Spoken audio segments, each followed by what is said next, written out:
자, 이제 모세 소명 이야기입니다. 이게 그 성경에 보면 그 소명설화, 소명설화라고 하는 이야기 장르가 있어요. 저는 이제 소명설화라고 이야기하지 않고 소명 타입씬, 영어로 이제 콜 타입씬이라고 저는 부르기를 원하는데, 저는 왜냐하면 이제 로버트 알터의 그 타입씬 이론을 받아들였고 그거의 그 원칙대로 좀 성서를 해석을 해 나가고 있기 때문에 저는 콜 내러티브라고 하지 않고 이제 콜 타입씬이라고 이제 부릅니다.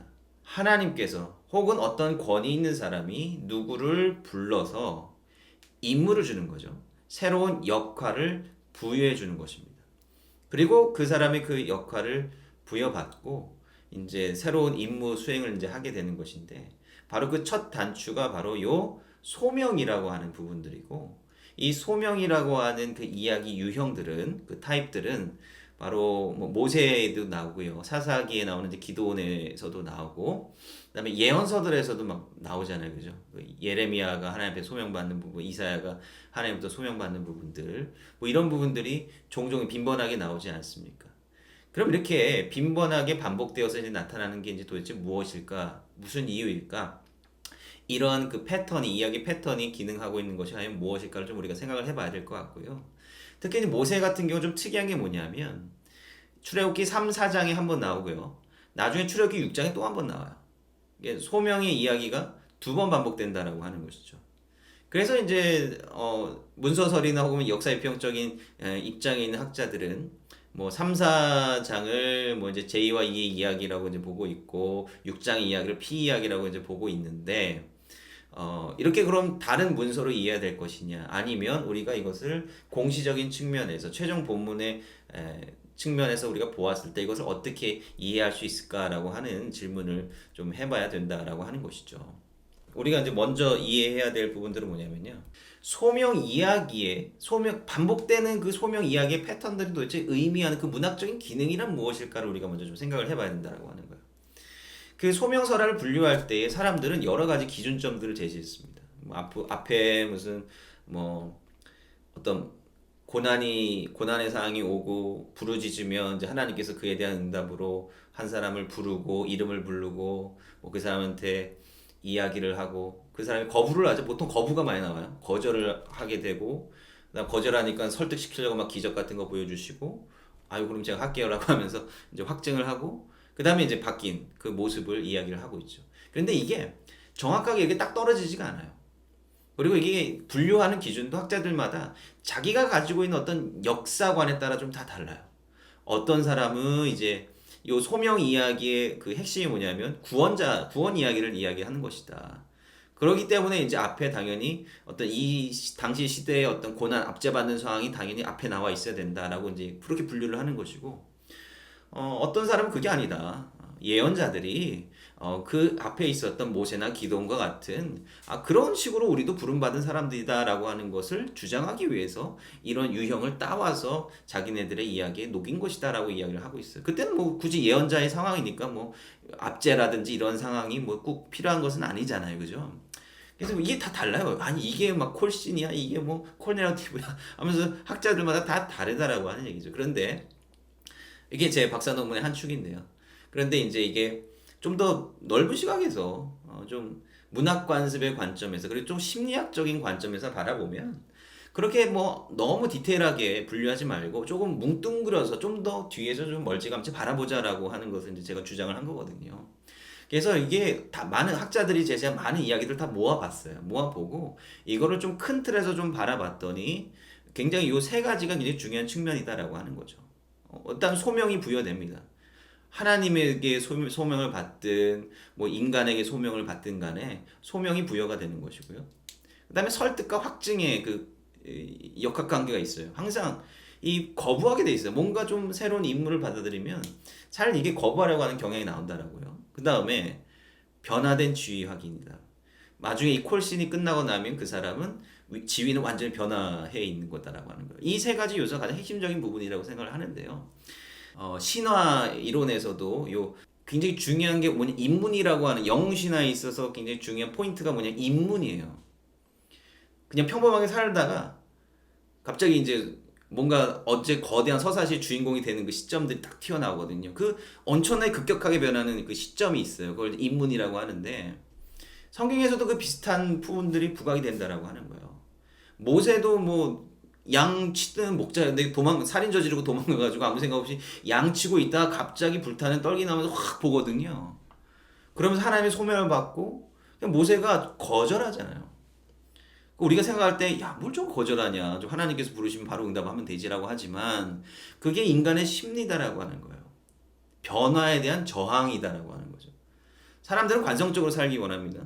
예. 여러분들 이제 나중에, 여러분 목사 안수 받으시잖아요.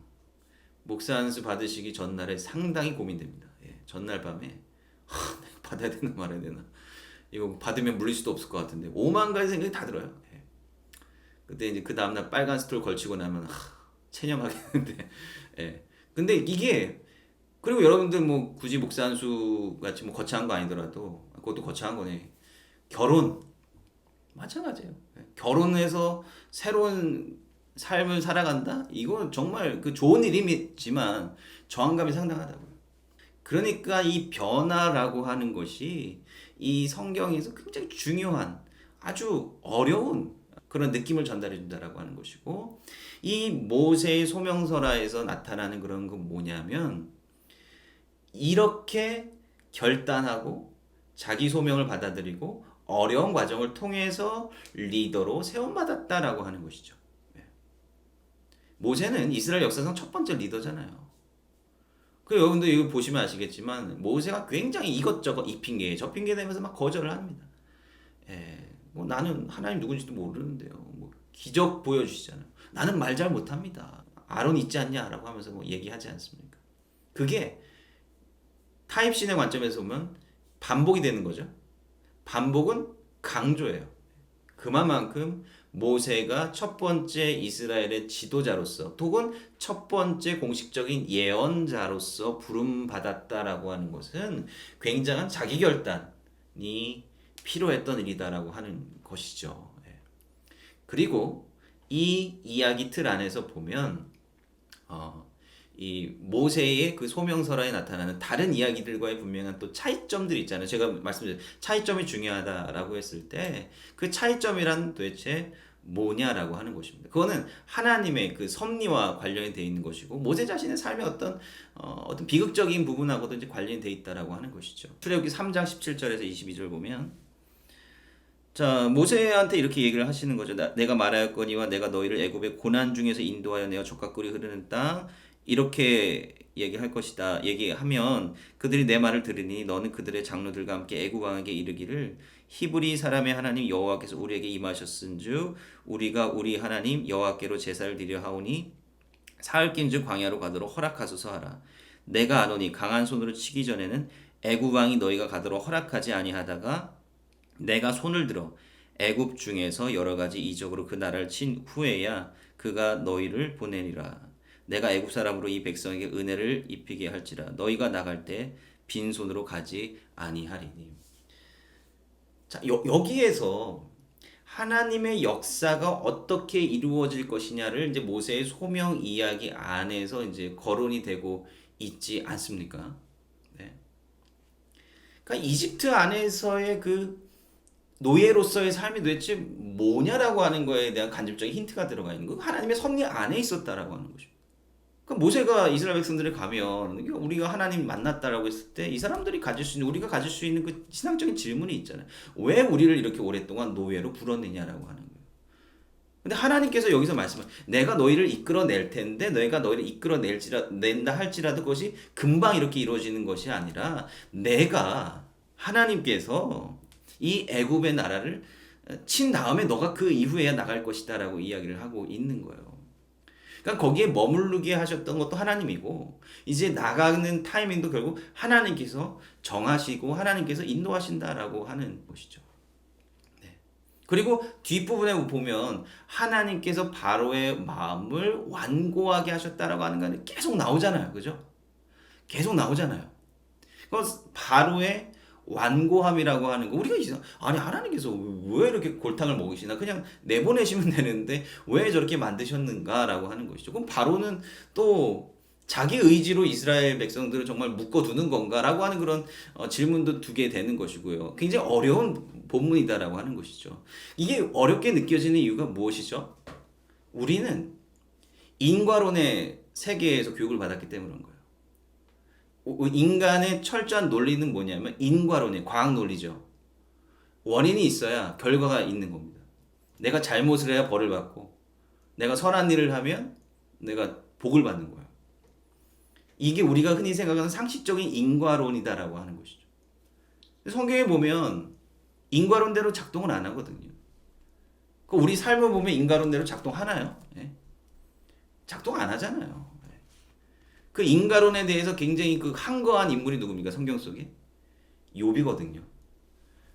욥이 하나님 앞에 무지하게 저항하지 않습니까? 무지하게 막 좀 나와서 같이 좀 재판 좀 해봅시다.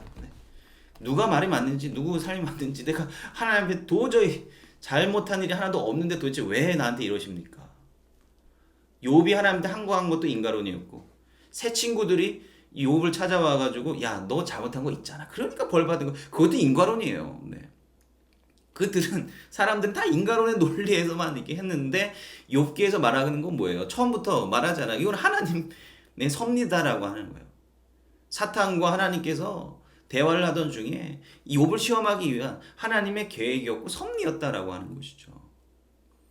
그 결론은 부분은 뭐예요? 욥이 뭐라고 이야기합니까? 아, 내가 이제 귀로만 지금까지 귀로만 하나님이 들었었는데 이제는 눈으로 바라봅니다. 인과론이 다가 아니다라고 하는 거 아는 거예요. 왜요? 하나님께서 욥에게 끊임없이 막 이야기하고 있지 않습니까? 야, 너가 창조 때 있어 봤냐? 너가 이 세상에 대해서 알면 얼마나 알아? 너희들이 이 세상 돌아가는 거 너희들이 다 결정할 수 있다고 생각하냐? 교만이죠. 선악과를 먹고자 하는 내가 이 세상의 모든 걸 다 안다라고 하는 그런 교만이다라고 하는 거죠. 그러니까 그러한 어떤 정의에 대한 하나님의 공의에 대한 이미지가 여기서도 그대로 드러나고 있다라고 하는 거예요. 이 이스라엘 백성들이 왜 오랫동안 하나님의 그 섭리 안에 있었다 하지만 왜 어떻게 400년 동안 노예 생활을 할 수 있습니까? 아 그냥 그 내보내주면 되지 왜 10가지 재앙으로 그렇게 바로의 마음을 완고하게 하셔서 이스라엘 백성들을 이렇게 또 힘들게 하다가 결국은 내보내십니까? 여기 포인트는 하나님의 섭리다라고 하는 것이고요. 모세의 소명을 통해서 전달되는 하나님의 섭리가 뭡니까? 애굽 백성들이 오랫동안 이스라엘 백성들을 압제했기 때문에 그 재앙들을 통해서 거기에 대해서 보응하시겠다라고 하는 것이죠.